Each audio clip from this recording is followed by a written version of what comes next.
Good evening, everybody. Welcome to the first installment of Fireside Chats. Tonight's chat is about the Mishnock Medicine Wheel. So I'm Remmy Clay, and I've spent 7 days at Sacred Soul Retreat thus far. I am Rabbit, aka Renata, and I've also been here for 7 days. So our star of tonight is Miss Dakota. Firstly, we'll start off with a little bit about Sacred Soul, where we're broadcasting from, and a little bit about herself. Please. Well, thank you. And you didn't say where you were from. I'm from Australia. I'm from Trinidad. Thank you. And now we're both in North Carolina.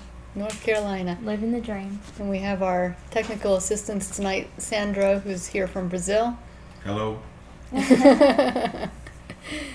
And Sacred Soul Institute, we've been here now for a year and a half, and started out in Charleston, South Carolina.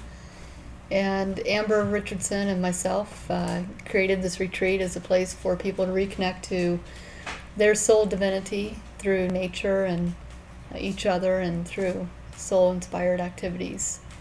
And we are excited about being here and how it's growing and what we're doing and etc. Okay, and a little bit about you, please. Oh, about me. Well, I'm Dakota, obviously, and I've been in the field of holistic medicine now for about 20 years, and started out as a massage therapist and moved into doing more quantum physics, Tibetan medicine, and shamanic type work. And that's what I do now. I primarily teach, and I also see clients one-on-one. And I've just been exploring this path like everybody else for quite some time, and taking my own experiences and molding them into something that's usable for others as well. And Dakota is a very interesting name. Is there a meaning behind it? It is. It was actually a name given to me from the Dakota tribe, and it means friend or ally, or one who fights for the people. Long ago, I used to do a lot of work with the Native American tribes, and I was renamed and went through a vision quest surrounding that, and I've been going by Dakota now for more than half my life. Yeah. Okay, so to get down to today's specific topic, can you start off by telling us a little bit about the Mishnock Medicine Wheel to begin with? Sure. Mishnock Medicine Wheel is hard to start in one place. Mishnock is Gaelic for courage, and I have a lot of Irish, Scottish blood in me, and I want to honor my Celtic roots, and so a lot of the Celtic spirituality comes into play, along with Native American and the quantum physics. And Mishnock is Gaelic for courage, which is what is needed to take these long journeys into your soul and to do this kind of soul work. So Mishnock, a lot of people often call it Misneach, and it's misunderstood, but it is Mishnock, which is a very strong, powerful word and powerful energy to bring into your life. So how does it relate to the medicine wheel? The medicine wheel is a very ancient tool, and it's been used for thousands of years by different indigenous cultures. And what I have found is that the medicine wheel is a great kind of overlay that you can use to take a situation or life event or anything that you might be going through and take it to the wheel through each direction, or to a specific direction, or to live your life by the medicine wheel and the energies of the medicine wheel. It's a very powerful tool. It's very transforming, and it brings in a lot of the energy from all around, so it gives that feeling of oneness and that there is no real separation. And so mixing the Native American ideology with it, with the quantum physics and the Celtic mysticism, gives you kind of a well-rounded way of looking at a situation in your life, or to really, apply transformation to achieve different things. If that makes sense. Yeah. Can you tell us a bit about the current direction we're in the medicine wheel? Mm-hmm. And even just generally what the directions are?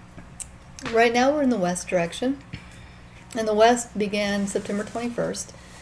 So every solstice and equinox you have a shift into a new direction. And the west is all about transformation. It's about death and rebirth, and really kind of going through your life events and looking at them from a different angle, from a different prism. And our dog Stella is in the west direction. She's transforming into a howling wolf. But transformation and transforming the life events that have made you who you are. And, you know, oftentimes we look back in our life and we have traumas and abuse and suffering that we've endured. And we look at those situations and we can easily fall into the victim state. And so when you're in the West, you can take those events and transform them to where you're actually plucking the gifts from them. And that, in turn, changes the way your external world is around you. And when we're in the West, it's a great time to really take a good look at what your external world does look like, because how you are internally and how you are externally is a result of what you were planting, you know, last season and the season before. So if you really are not happy with where you are, then that's a good time to start planting a new garden, planting new seeds and transforming those events in your life. So during your Mishnock retreats, are we going to be in the medicine wheel the whole time, and how long is it for? We do the retreats for about 4 days, and we used to do 3 days, but found that there really needs to be more time to integrate. We may use the medicine wheel. We have a medicine wheel on the property, but you know, a lot of times these retreats, they kind of take on a life of their own once everybody is here, because the group dynamics are so integral in creating that retreat. I have a very general outline of things that I know we can do, or you know, that I can pick from during that direction. But when the retreat is actually happening, you know, I always say that the spirits are really who are guiding that process for everybody. We do shamanic breath work. We do various things throughout the day, and I try to plan the itinerary to match the medicine wheel, because the medicine wheel can be applied, you know, seasonally. The east direction is always spring. The south direction is always summer. The autumn is always the west direction, which is what we're in now, and north is winter. But if you're looking at it from the context of a single day, the morning is east, the afternoon is the south, the evening is the west, and then the nighttime is the north. So I may plan the itinerary for the retreat along those lines. In the east, we'll be doing chanting, we'll be doing teachings, things that are in the mental body, that are energies of the east. When we move into the afternoon, we'll move into more of the emotional aspect of it, of the south, and we'll work on intuition, or you know, emotional, really introspective kind of exercises. And then in the west, we'll do some movement, or we'll do trance dance, or you know, something along those lines, because that's physical body. And then in the north, we'll connect with our guides, we'll do meditations and things like that. So everything that is done during a retreat really is done with the intention of bringing the medicine wheel into play at all times. Well, I like that you did explain that the medicine wheel is not just a physical circle, but it's something that is applicable to day-to-day life. Yes, it is, absolutely. And even if you can think about your own day, you know, if you're, one of the things that Amber and I try to do each day is to live that day out through the medicine wheel, whether it's conscious or unconscious. But you know, in the mornings is when we'll do some of the mental activity of marketing and things like that for the business, or you know, some of the, even spiritually, reading a book or doing something that's along that line where you're in your mind more. It's more about communication. And in the south, during the afternoon, we might do something that's a little more about our soul growth, about our emotional growth. We might do a meditation or something like that. And in the evenings before dinner, we'll go for a walk, or we'll go connect with earth outside. It's very much about that physical realm that we're in. And in the North, we always end every night with answering a series of questions that makes us move into that introspective period and, reflect on our day. What did we learn? How did God show up? What did we experience, etc. And when you can live your day like that, you live in a more balanced and harmonious way. Mm. Okay, so you mentioned the Mishnock retreats. Mm-hmm. Is that for people who know a fair bit about the area already, or people who are already a certain point along their spiritual journey? No, there's 2 levels of Mishnock. And so the first level is the Gateway series, and in that series, it's really about anybody who's just seeking.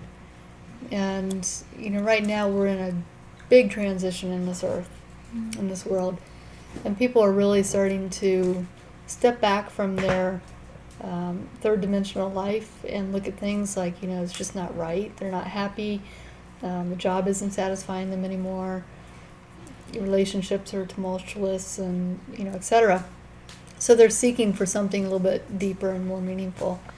And those are the people who are showing up to Mishnock right now. And in the first Gateway series, we go through all those past experiences, all those traumas and stuff. We kind of peel back the onion and really look at the layers and reconfigure all those events and transform them into something that's useful. And then we do an immersion where you can come back here for 10 days and you do a vision quest and you just really dive in deep and bring all those energies of all 4 directions that you've just gone to, and you go to that space within, which is the center of the wheel. And in that space, that's where you really tap into that that connectedness that we all experience when we have that feeling of oneness.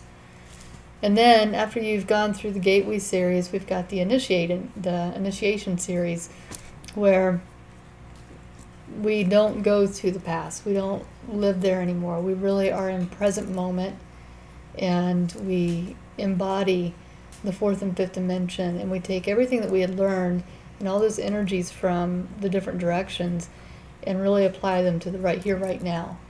And so we're living experientially and, existentially out there. We're connecting. We're doing something a lot more deeper than, we're not doing the soul repair, we're doing the soul growth at that point. All of it's soul growth, but that's really the initiation series is very, very much about being right here, right now. You're talking about the 3D dimension and the 4th and 5th dimension. Mm-hmm. Are you talking Matrix here? Are you talking HD TV? What are you talking about? All of it. It's, the 3rd dimension, which is what we all have experienced and are still experiencing, and it's very real. You can touch it. And we're coming out of that 3D experience right now. That's what the end of the Mayan calendar was all about. It wasn't the end of the world or the end of time. It is the end of time to some degree. But as you move into the age of Aquarius, you move into that heart space, more into the unconditional love. And the 4th dimension is all about present time, where the past and the future don't really matter. What matters is what's here right now. What matters to me in the 4th dimension is that the 2 of you, the 3 of you, are right here, right now, that we're having this conversation. I can feel the heat of the fire on my back, and I'm not thinking about what I have to do tomorrow or what I did yesterday. And when you move into the 5th dimension, that's really about just, there is no time. It's all happening. Everything's happening all at once. So in living in that time, and what I'm finding right now with a lot of people, and I know you guys have experienced it this week, is that there's a lot of fluctuation between 3D and 4D right now, because we are in that transition time. If you look at it from a medicine wheel point of view, we're in the west direction with our time continuum. We are in that transformation. And that's why you guys have expressed that you got here 7 days ago, but it feels like 18 years ago. And there's such a heartfelt connection between the 2 of you, the 3 of you, because the other thing that's happening is our soul families are starting to reunite and come back together. And when you start raising up your vibration, and that's what, Mishnock's aim is to do, is to raise up your vibration. When you get to that point, you start experiencing that flux of time, and you go in and out, and you start meeting people that are very profound to you, like you have a heart connection with them that you can't explain in 3D terms. You feel it, but you can't explain it. 3D forces us to be in our head. 4D makes us go into the heart. And 5D makes us go into the soul. So when you're in that flux between these two, you want to understand it here, but the only place you can understand it is in your heart. And that's hard to put words to. Mm. Yeah, I mean, that's true. I mean, and it's not just the three of us. I mean, it certainly includes you and Amber. There's that unspoken connection and bond that we all have felt, since we came here. And there's also a very special element about up here, about suspension of time. It's in 3D, I guess it's been 7 days, but I mean, the depth and the volume that we've covered in such short time, it feels like lifetimes. Mm-hmm. It's not 18 years. I mean, it's beyond that. Yeah. Yeah. Well, it has been lifetimes. When you're in that space of meeting your soul family, there are countless lives that you've had with all of us, and that can't be quantified in a 3D experience. To know somebody for 8 days, but you've spent many lifetimes with them, and there's a certain level of recognition at that heart level where you know each other so deeply that you probably know Remmy better than you've known some people you've known all your life. And that's just how that happens. That's when you start finding your soul family and you start experiencing that 4D, that's how your relationships will be forming, which is very deep. It's very quick and it's very deep. Mm. Yeah, I mean, they were at points of reading each other's minds. Mm-hmm. It's just Yeah. And I find that with the people who come here from Mishnock too. That's why I said that the group dynamics, really kind of demand what's going to happen during a retreat, because the group of people that come together, I know before they even arrive that group is going to be interconnected in some way. That there are soul pieces, soul family, twin flames, whatever it may be, but that group, for whatever reason, needs to come together for the soul growth of each person in that group. And even down to the person who is the one that grates on people's nerves, because she or he is there to make those triggers happen so that you can dive deeper into something. Mm. But it's an amazing experience to watch that transformation happen. And I've been lucky to be able to watch people go all the way through, all 4 directions within a year, and see that growth happen for them. And it's wonderful to watch. Yeah. So in terms of continuing on the Mishnock journey, what would be the next step after you've gone through the 4? You've done like the first and second level. Mm-hmm. After the second level, and actually we're doing an immersion next June that can be taken before the Gateway series. You have to have gone through the initiation series to begin with, but we're going to take a trip to Peru for 14 days, and we're going to do we're going to work with some shamans down there. We're going to see some of the sites. We're going to work with some of the indigenous cultures or villages there. We're going to do some plant medicine and really kind of unlayer even a deeper layer of that soul growth. And then beyond that, there's a certification program that's in the process of being developed where you can become a Mishnock practitioner.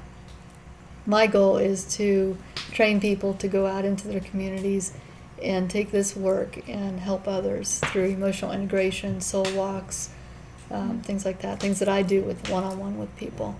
soul coaching from the aspect of the medicine wheel. Yeah. Okay, I just want to clarify. We keep coming back to the medicine wheel. Mm-hmm. What is the difference between the Mishnock medicine wheel and the medicine wheel? The medicine wheel in general is, it's been used in many, many different cultures. And depending on what culture, what tribe, will depend on what energies, because it's all dependent on what they were experiencing at that time. So every direction has certain energies. They have guardian animals, they have the color, they have time of day, seasons, emotions, chakras, everything. So all these attributes get applied to all these different directions. And if you're a tribe in South America, you're going to have what you know in South America. If you're a tribe up in Antarctica or Alaska, you're going to have a very different approach to the medicine wheel, but the basic concepts are the same. Mm-hmm. The Mishnock wheel is one where I have brought in the Celtic shamanism, the Native American, and quantum physics, because the reality is that we live in a world where we have schedules, we have lives, we have kids, we have animals that we need to take care of, bills to pay. And for somebody to, just uproot their entire life and go sit in the woods for 4 days isn't realistic for a lot of people. So I'm trying to bring the medicine wheel teachings in a practical way for the modern day person to be able to use it easily, and to be able to take, if you're having something going on in your life and you need some clarity on it, teaching you how to decipher that through the wheel, to look at your situation in different prisms from different directions, and give you clarity. And that can be as simple as a 5-minute meditation or a week-long journey into the woods. It can be whatever you need at that time. Wow. So you've really taken a few different areas of expertise and your experience and created something for the modern day. Yes, for the modern day person, modern day soul. Very impressive.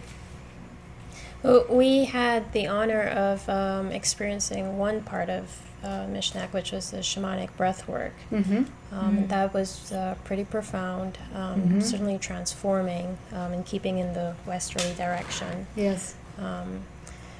Can we talk a little bit about that? Yeah. Okay.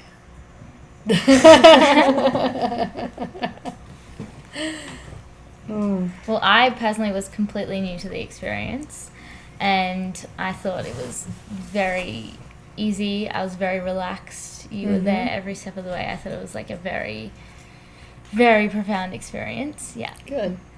So that was really nice. The breath work is it's different for everybody, and you could do 10 breath work sessions, and all 10 will be different.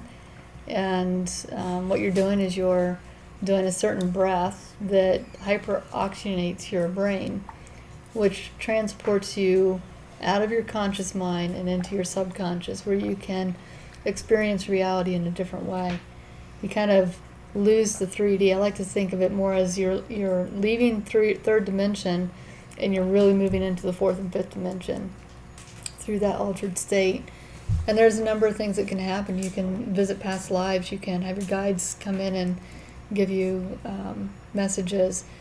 You can gain clarity on something that's going on in your life. There's a number of things that can happen. You can rebirth, etc. So it's a very transformative tool. It's life-changing for a lot of people. I don't think I've had anybody go through a breathwork session that hasn't had something profound happen. And because of that, it's used in every Mishnock retreat that we do. And I also we do shamanic breathwork here at Sacred Soul Institute every month. And this Sunday we'll be doing it in Boone, actually. For the first time I'll be doing it off property. But it is transforming. It's deep, and there's a lot of different types of breathworks out there. I mean, you've got just countless numbers of breathwork. We do a different breathwork when we do trance dance, but the end result is always to achieve that place of inner knowing within yourself. Well, I know for me, the shamanic breath work was intense is not the right word. It was certainly profound. Would it be something that you would recommend for a certain age group or a certain group of people, or Anybody who wants to be transformed, and it's one of those things too, that because you're physically altering your reality by your breath, you lose control at a certain point where you can't control what journey you're going to go on. And it's much easier for your spirit guides, ancestors, whoever is there, to kind of mold that journey for you. So, for me, I think anybody can use breath work. And I think even those who have the highest doubts that it will work, if they actually do the breath, it will work. So, anybody.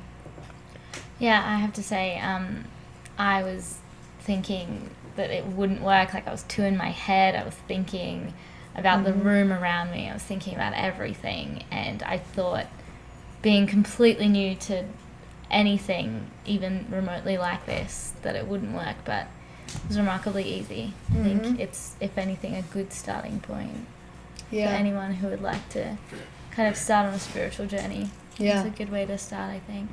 It is a good place to start. And, when we do the Mishnock retreats, we do the breath work early on in the retreat to kind of jumpstart everything for everybody. But yeah, it's a great tool. And trance dance is a great tool also. It's a little different because you're moving, and you can in breath work also, but in trance dance you're physically moving your body, you're becoming the music, and you're doing the same thing with your breath. You're altering your state of reality, and then you become an expression of whatever journey you need to take, and it's pretty profound also.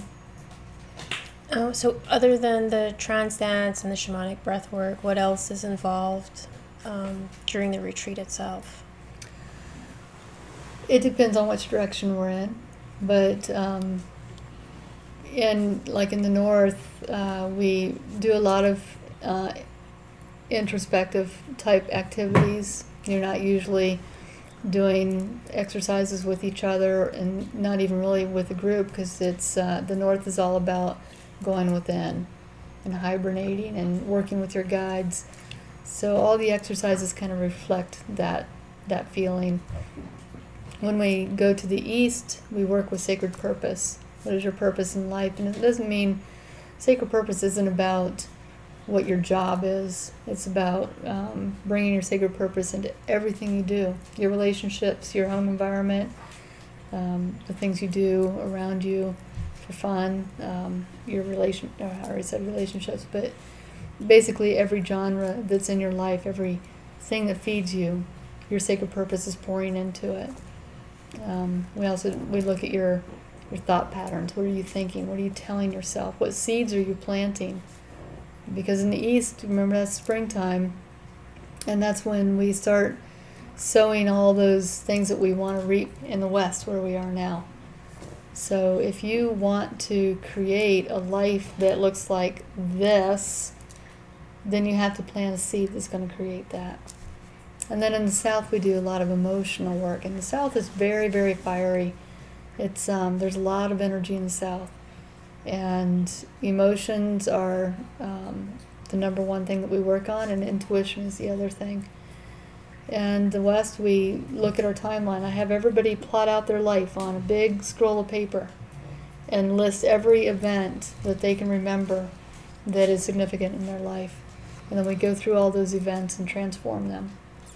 And we kind of rewrite contracts, and we do all kinds of stuff. Vision quest. Rewrite contracts. Mm-hmm. Sometimes you come into this lifetime with a contract with somebody that you will have this experience because that's what the contract said. Sometimes we forget to null and void those contracts, so we keep re-experiencing it.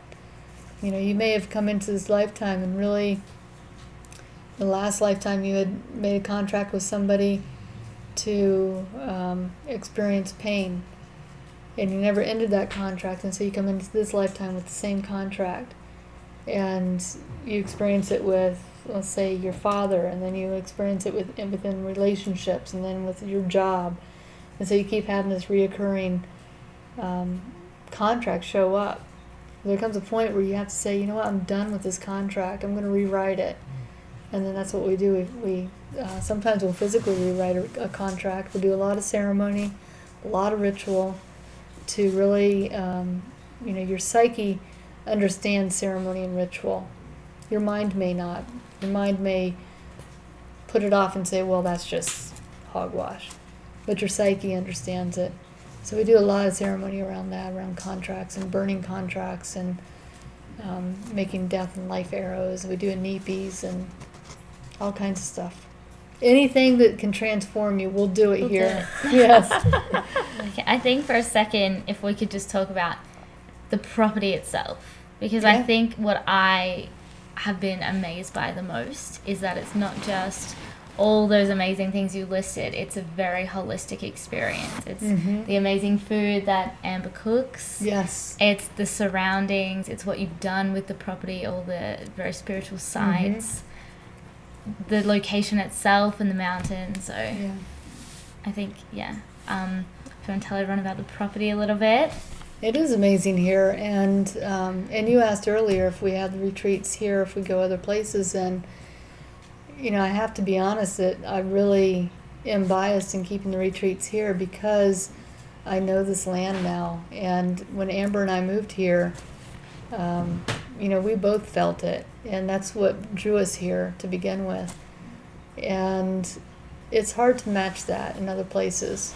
The property, the surrounding area, the Appalachian Mountains are amazing in and of themselves because they are the oldest mountains in the world.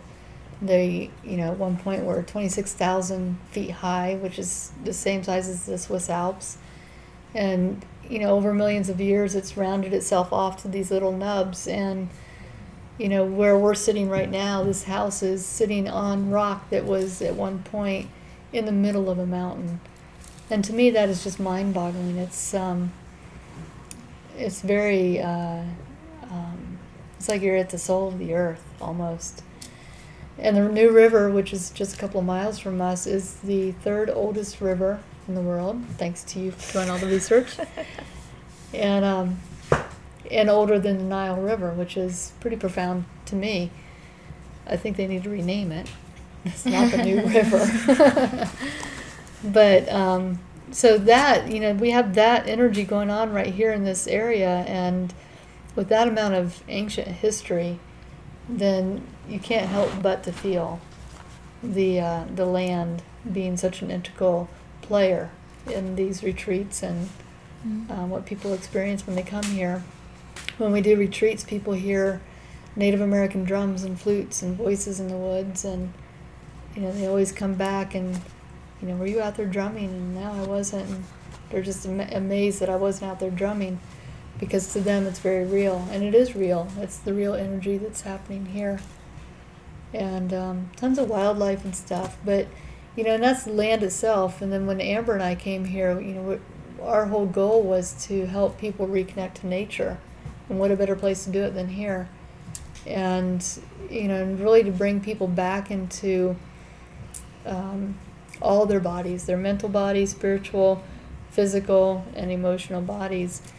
And Amber's taken the vegan fusion cooking class and has become a vegan fusion chef, and her food is just amazing. People feel that love that she puts into it.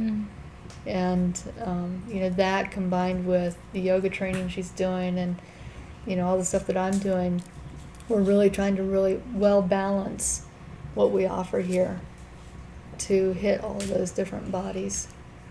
And the land definitely is a huge contributor. Well, I think just based off of our observations and experience, you're talking about you and Amber as separate and offering something to the land. But from my perspective, you both are very much integrated with the land, and it responds back to you the same way. We've been walking the trails and just feeling that reconnection as well. But we've also seen people come up here and they come up here and they may not have that same respect. They may leave here feeling healed, and and I know you've talked about a lot of people coming up here and talking about being transformed and this being a healing place.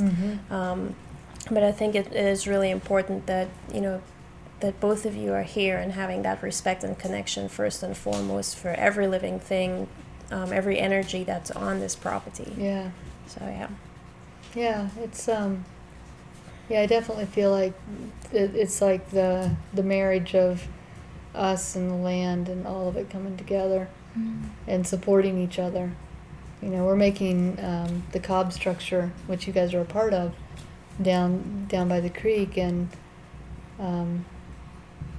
it was a good lesson for me in trusting, because I first was reluctant to think that we would have all the material that we needed on the property, and it all just happened the way that it did. And we've talked for a long time about having an intentional community up here, and then we drew in a community of people to come help us from all over the world, Australia and Brazil and Trinidad and Ethiopia and Canada, and all these places where people have come from to just help build this sanctuary. And it's amazing to me what happens when you live in balance with the earth, which I feel like what we're doing now. When you live in balance with the earth, then magic happens. Has to. There's no other explanation for it. So, how many people would you want at the retreat at any given time? I have a maximum number of 10. I've tried to do more than that, and it loses that intimacy. And to me, that's the priority, is that when people come together, that there's a intimate feeling where they feel they can just be open. So that is the maximum number. And minimum, I've done Mishnock for one person because she needed it. And to me, it's not about the numbers, it's about the soul that comes that needs to help or wants to do that soul growth.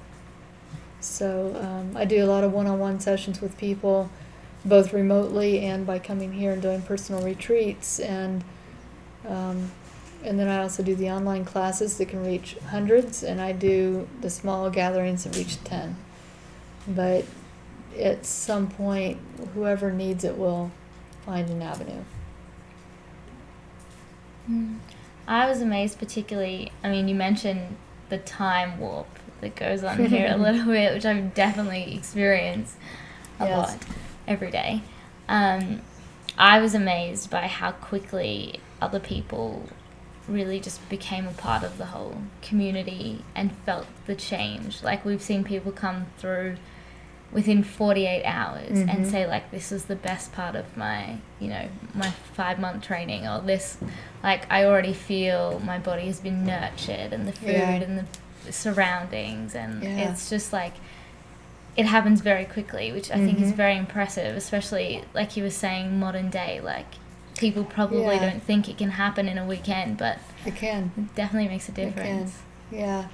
If you have the right ingredients, it can happen very quickly. And, as we're moving into the 4th dimension, things are very accelerated. So what used to take years to overcome can now take a moment or a weekend. To put it in a very real sense, Remmy had a very interesting experience with her avocados and that she instantly manifested. That's right.